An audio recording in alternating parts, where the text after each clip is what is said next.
We're going to deduce a few things from this dual model. One is that the general form is the from dual variable minus the dual variable has to be less than or equal to the cost going from to to. So this is interesting because it gives us a sense of what dual constraints have to be satisfied, and if it doesn't satisfy this, then we have an infeasibility.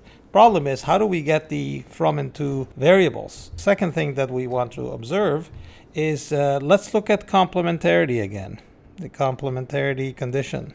Complementarity tells us that if you remember, that the slack variable of primal constraint times the corresponding dual variable is equal to 0.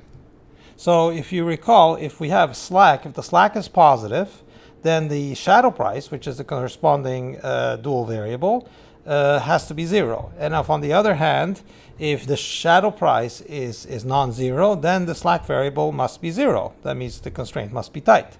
So we have this relationship. We can also extend this relationship and say that the slack variable of dual constraint times the corresponding primal variable has to be equal to 0. If we have that the primal variable is positive, then the slack variable must be of the dual constraint must be 0. What this implies is that for the primal basic feasible solution, so if the primal variable is basic, then that implies that the slack of corresponding dual constraint is going to be equal to 0.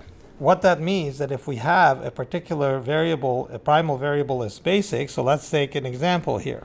Let's go back to our diagram, and we have that F1 W1 is basic. So if F1 W1 is basic, then the dual constraint, the dual slack variable is 0, which means the dual constraint is tight, and that would imply then that F1 minus W1 will be equal to 900.